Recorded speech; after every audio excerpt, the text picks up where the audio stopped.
کام بتا یا الہی، اور میرا ہر عمل بس تیرے واسطے ہو، کر اخلاص ایسا آتا یا الہی، کر اخلاص یا الہی۔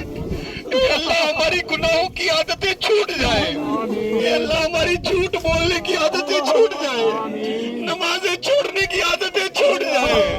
یا اللہ میں جیتے جی نمازی بنا دے۔ گھر سے چلے تھے، انہوں نے ہمیں دعاؤں کے لیے کہا تھا، کسی نے کہا تھا میری ماں کے لیے دعا کرنا، کسی نے کہا تھا میری بیٹی کے لیے دعا کرنا، کسی نے کہا تھا میرے بیٹے کے لیے دعا کرنا، یا اللہ ان کے لیے دعا بھی قبول کر لے۔ یا اللہ تو ان دعاؤں کو بھی جانتا ہے، اے مالک تو جانتا ہے انہوں نے کون سی دعا کا کہا تھا، یا اللہ تو ان دعاؤں کو قبول کرنے پر بھی قادر ہے، اپنے کرم کا صدقہ ان دعاؤں کو قبول کر لے۔ یا اللہ ہمیں اچھا کر دے، یا اللہ ہمارے سارے جتنے بھی حاجی صاحبان اس وقت دعا میں شامل ہیں، یا اللہ ان کے دل میں آنے والی اس وقت کی بات کو تو جانتا ہے، اے اللہ ان کی آرزو کو تو جانتا ہے، اپنے کرم کا صدقہ ان کی آرزویں پوری کر دے،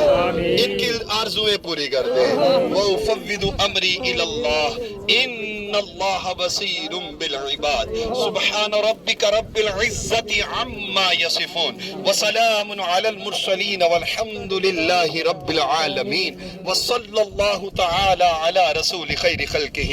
مُحَمَّدٍ وَعَلَى آلِهِ وَصَحْبِهِ أَجْمَعِينَ بِرَحْمَتِكَ يَا أَرْحَمَ الراحمين۔